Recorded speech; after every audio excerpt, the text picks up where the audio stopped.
Well, hi guys, it's Dr. Drake 63 here, and I want to thank you for joining me today. As promised, I'm going to do a part 2 on this COLT SP II from 1984.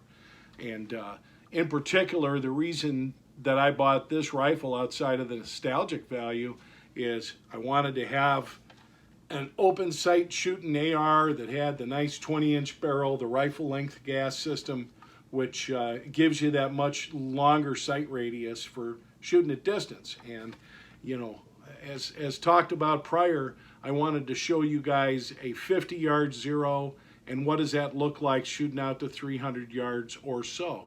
And then we shot targets at 200 and 350 yards, and these were confirmed via sighting them in with the rangefinder. And those are outdoors. And you'll see from the results that this does what it's supposed to do. Now, one cool thing about this, a lot of the older ones have that 1 in 12 that's going to stabilize 55 grains, and that's about it in terms of weight. This has the 1 in 7, as we covered in the prior video, 1 in 7 twist rate. Today was just shooting 55 grain with a little bit of 62 mixed in. So we're going to take a look at those results, and we'll check back with you. So this was my sight and end target, and I realized I didn't need to change anything on the sights. It's more of a point of aim kind of situation. And the more I took my time, the better groups I got. So really struggle at this range with these types of lights right overhead too. Not the best for shooting with open sights. You get a lot of glare, but based on this, I don't believe I make any adjustments at 50. It's really taking the time at the end. No adjustment needed. So we took the show outdoors and decided we were going to stretch the legs out on this thing. You can see the range that I shoot at here in Minnesota. And zooming in now, we're zooming out to the 200-yard target that you see right there. And that's 350 yards, and that's quite a poke. Try some more at 2. One thing I want to talk about, the function on this rifle is very nice. It's very smooth. We'll talk a little bit more about the trigger, but just in terms of the ejection, recoil management, things like that, it's a very light shooting rifle. You will notice from an ejection standpoint, we're coming out at 3 o'clock every single time, and I really like to see that.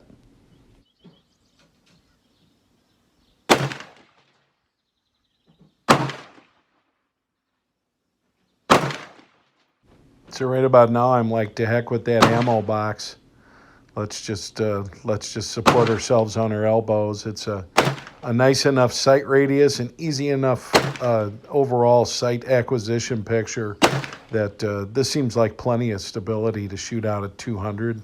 And we'll see those results coming up in a minute. So this is the 200-yard target, and my sight picture for this is the top of my front sight, as good as I can see, is lined up there. And as you can see, I'm getting some decent hits.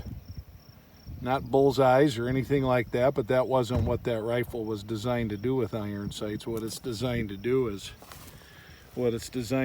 hit a target that size. And so we're seeing that very consistently. We can do that not only at 200 but 300 yards. So I'd have to say I'm pleased with that effort. So 350 yards is a lot to see with the naked eye. We're shooting at a target about that big.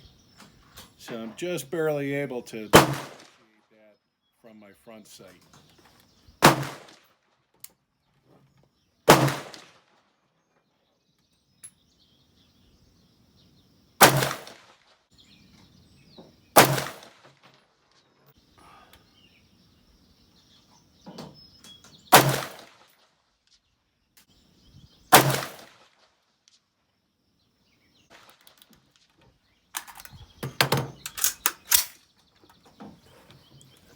Trigger on this thing is insane in terms of being stiff. So it's definitely an old school mil spec trigger. So it's something that you have to you just have to, plan for and get used to.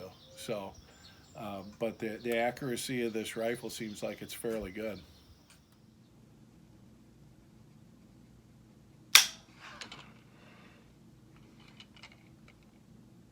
So it's in that 8.5 range. Not surprised by that, to be honest. It's heavy, but it is predictable, and it's about what you'd expect for an old school mil spec trigger. It's just a matter of understanding what to expect with this trigger. It really comes down to making that mental adjustment and know where that's going to break if you want to be able to hit something at 200, 300, 400 yards, for sure. So I don't know if you can see the shooting area in the background, but this is 350 per the rangefinder, and I'm just not going to complain about that for open sight shooting. I'd say that where I would normally out to 200 or even 300 aim for the bottom of this target, here I did consciously try to aim up a little bit, knowing that it was a 50/300 yard zero, and those are all my hits. So got to be happy about that at 350. Open sights, the COLT SP I. So as you can imagine, especially with my starting to get older eyes, having those kind of results out at distance without any kind of magnification, I'm pleased with that. And that's a testament to this rifle. It's a testament to the system of sights that you see with the mil spec ARs, the M4s, the M16s, things like that. But I couldn't be happier with the results. It's doing exactly what I would hope it do. At least on this particular day, I did what I hoped I'd do as my part of the shooter. There are, and Brownells makes one, reproductions of the scope that goes right here. I do have some curiosity. Looks like that curiosity is going to cost me about $300, but I'm thinking about picking one of those up and seeing, hey, what can I do to improve my accuracy? Because as good as these iron sights can be for their intended use, which is basically hitting a man-sized target out to 300-400 yards reliably, that's a bit of a stretch. It's a bit of a challenge, especially if you're unsupported. Love to see what I could do with a bit of magnification and a crosshair to use. So we may do that, and if we do, of course, we're going to bring it to you. But great rifles. Guys, if you get a chance to pick up one of these older retro Colts, the SP series, strongly advise you do it. But I appreciate you joining me today. As always, this is DR Drake 63 saying take care. We'll talk to you guys later. Be safe, shoot straight.